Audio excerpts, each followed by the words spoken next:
Let's get straight to the topic. Tirahin na natin to. Kai Sotto at AJ Edu pangungunahan ang frontline ng Gilas Pilipinas kontra sa Tall Blacks ng New Zealand. At Dwight Ramos hindi pa sigurado para sa November window ng FIBA Asia Cup.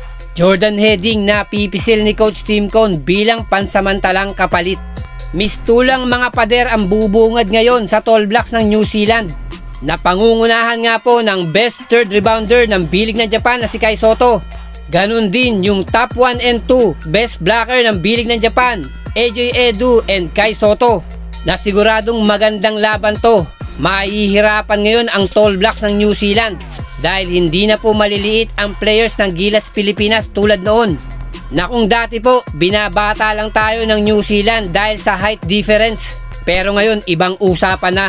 Na ngayon nga po makokompleto na ang Gilas Pilipinas, particular sa mga bigs natin. Napipilitin ng Gilas Pilipinas basagin naman yung New Zealand curse na hindi pa nga tayo nananalo kahit isang beses sa mga Tall Blacks na to.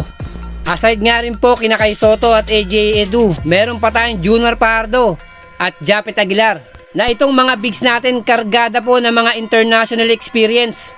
Na tulad nga po na ginawa ng Gilas Pilipinas noon sa FIBA Olympic Qualifying Tournament na kanilang pinadapa ang host country Latvia. Pinahirapan ng Brazil at Georgia kahit kulang-kulang tayo ng mga players.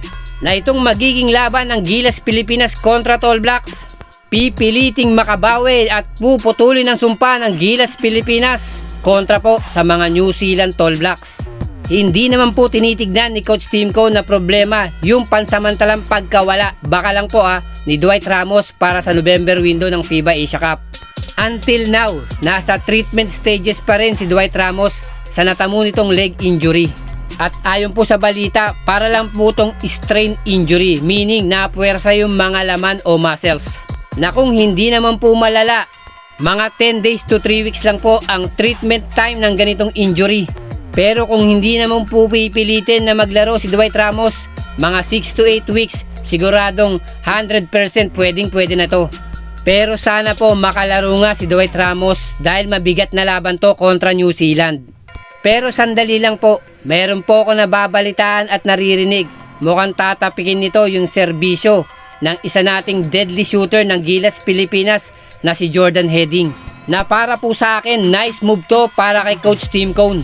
Dahil nga po sa experience nitong Jordan Heading na ito sa mga international games at tournaments, I think yung magandang nakikita ni Coach Tim Cone kung bakit si Jordan Heading ang posibleng ipalit nito muna kay Dwight Ramos ay yung experience nito sa New Zealand Local Basketball League na doon nga po to naglalaro at grabe yung production nito ni Jordan Heading. At isa pa po, yung familiarity ni Jordan Heading sa mga local players ng New Zealand na siguradong nakakalaban ni Jordan Heading to sa New Zealand. Na yun ang kinonsider sigurado ni Coach Tim Cone kung bakit si Jordan Heading ang ipapalit pansamantala muna kay Dwight Ramos.